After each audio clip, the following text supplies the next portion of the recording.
पहली जो बात है, one rank one pension. One rank one pension के विषय में आप जान रहे हैं कि 2015 से ही जब मोदी सरकार आई है, मोदी सरकार ने दावा किया था, जो रेवाड़ी में मीटिंग हुई फौजियों की और बहुत बड़ी जबरदस्त रैली हुई, जिसमें मोदी जी ने संबोधित किया और उसमें उनसे वादा किया कि वन रैंक वन पेंशन को हम देंगे, और उसके बाद जो उन्होंने दी है वो देना न देना बिल्कुल एक ही जैसा हो गया साथियों। और इसीलिए उसी दिन से 2015 से ही लगातार आंदोलन जो हमारे जो सैनिक हैं, जवान हैं, वो लगातार कर रहे हैं। तो सरकार को नहीं पूछना चाहिए कि भाई जब हमने एक बार आपको दे दिया तो क्यों कर रहे हैं आप। स्वाभाविक है, कोई ना कोई उनकी ग्रीवेंसेस होंगी, कोई ना कोई उनकी दिक्कत होंगी, कोई ना कोई उसमें बाधा है, कोई ना कोई उसमें असमानता है। नमस्कार दोस्तों, ईवीएम को हटाने को लेकर सुप्रीम कोर्ट के सीनियर एडवोकेट भानु प्रताप सिंह लगातार लड़ाई लड़ रहे हैं। उन्होंने ईवीएम के साथ साथ अब वन रैंक वन पेंशन में हो रही विसंगतियों के खिलाफ भी अपना मोर्चा खोल दिया है। उन्होंने बेबाक अंदाज में सरकार से कहा है कि सरकार हर जगह पर सेना का नाम लेके वाहवाही लूट रही है, तो वो वन रैंक वन पेंशन पर 2016 से जो लगातार पेंशन विसंगतियां हैं उनकी तरफ ध्यान क्यों नहीं दे रही। क्या सरकार को ये नहीं करना चाहिए? क्या सैनिकों और पूर्व सैनिकों का साथ नहीं देना चाहिए, जो सैनिकों और पूर्व सैनिकों के नाम पर 24/7 राजनीति करती है? तो क्या उनके पास में, उनके कानों में पूर्व सैनिकों की आवाज़ नहीं पहुंच रही है? ये बहुत ही बड़ी अतिशयोक्ति है। उन्होंने खुलकर सरकार को लपेटा है। आप उनके द्वारा कही गई पूरी बातों को सुने और इस वीडियो को ओआरओपी विसंगतियों को दूर करवाने के समर्थन में आप हर ग्रुप में शेयर कर दें। अब अलख जग चुकी है, आवाज़ उठ चुकी है। आप सबके साथ में सुप्रीम कोर्ट के सीनियर एडवोकेट आ चुके हैं और यदि आप भी उनका साथ देना चाहते हैं तो इस वीडियो को शेयर करते रहिए। पहली जो बात है, वन रैंक वन पेंशन।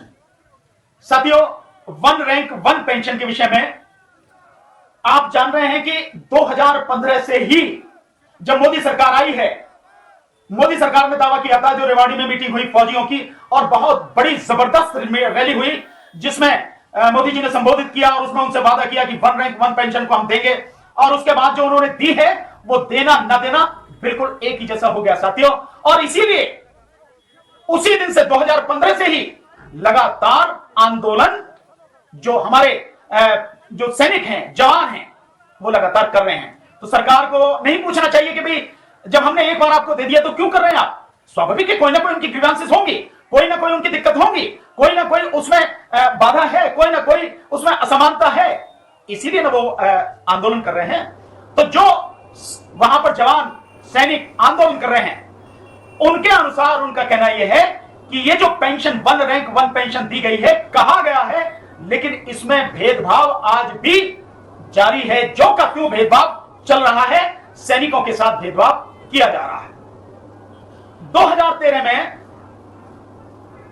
जो बात कही गई थी उसमें यह था कि एक अगर सैनिक का समान रैंक है, समान उसकी जो है सर्विस की लेंथ है, यानी माना एक व्यक्ति ने, एक सैनिक ने, एक जवान ने, माना वो हवलदार है और उसने 25 साल सर्विस की है फौज में, तो इस तरह के जितने हो, माने जितने भी हो हवलदार, चाहे वो एयरफोर्स में हो, चाहे जो वो नेवी में हो, चाहे आर्मी में हो, उन सबकी अगर सर्विस की लेंथ 25 साल है और रैंक उनका हवलदार है, तो उनको एक ही तरह की पेंशन दी जाएगी।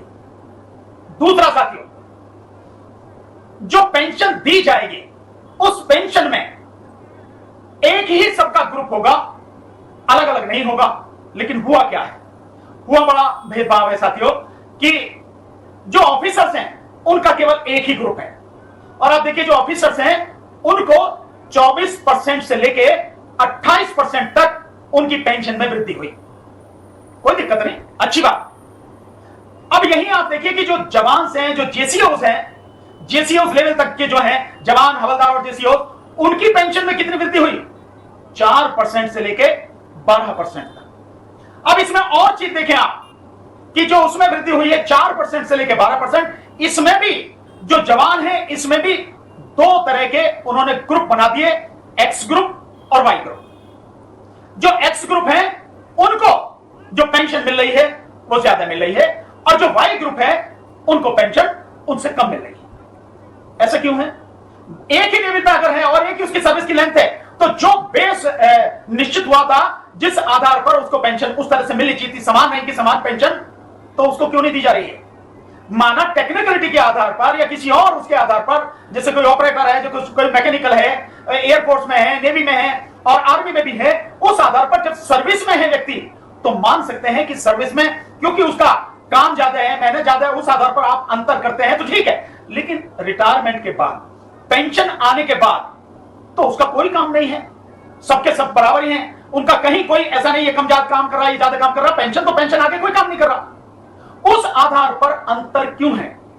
और यह तय हुआ था कि भाई जो एक तो इस तरह का भेदभाव नहीं किया जाएगा, दूसरा जो मैक्सिमम है पेंशन वो दी जाएगी। तो जो एक्स वाले को मान लेते हैं एक कि माना एक्स वाले को 10,000 मिल रही है, वाई वाले को 6,000 मिल रही है, उसे 6,000 क्यों मिल रही है? उसे भी 10,000 मिलनी चाहिए। मैं ये नहीं कर रहा हूं, ना ही ऐसा था कि जो 10,000 है उस वाले की 6 कर दो, नहीं, 10,000 वाले की 6,000 नहीं करनी, 10,000 वाले की 10,000 ही रहनी है, लेकिन जिसको 6,000 मिल रही है उसको बढ़ा के 10,000 करना चाहिए, यही नियम है। लेकिन कुछ ऐसा घालमेल हुआ, कुछ ऐसी लीडरशिप हुई, और हमेशा मैं जो मानता हूं, यह मेरे जीवन का बड़ा अनुभव है, कड़वा अनुभव है, कि जब भी धोखा होता है, जब भी इस तरह की दिक्कतें आती हैं, वो जो संगठन होते हैं जो अपनी मांगों को लेकर संघर्ष कर रहे होते हैं, उनकी जो लीडरशिप होती है, उसकी लीडरशिप में कहीं ना कहीं गड़बड़ होती है। या तो कोई सरकार से मिल जाता है, मिला हुआ होता है, सरकार का आदमी होता है, और या वो अपने स्वार्थ के लिए काम कर जाए, बाकी जो है भाड़ में जाओ, कोई दिक्कत नहीं। तो जब भी दिक्कत आती है उन संगठनों की जो लीडरशिप है उसमें दिक्कत आती है, जिसकी वजह से सारा खेल बिगड़ जाता है।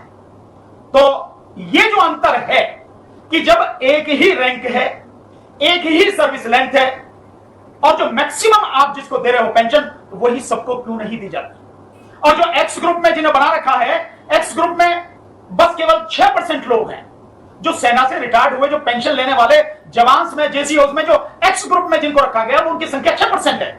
और जो 94% है, 94% जो है वो दूसरे हैं, वो दूसरे जवान हैं जिनको वाई ग्रुप में रखा गया। तो जो वाई ग्रुप वाले हैं वो भी एक्स ग्रुप के बराबर ही पेंशन लेने के अधिकारी क्यों नहीं है? और सरकार ने वादा करने के बाद भी आज तक उनको ये पेंशन क्यों नहीं दी है? दूसरा, इसी तरह से फैमिली पेंशन में जो है वो है दिक्कत, फैमिली पेंशन में भी अंतर है। तो आप फैमिली पेंशन को भी जो ज्यादा मिल रही है वो क्यों नहीं दे रहे, ताकि सभी जवानों को बराबर पेंशन मिल सके?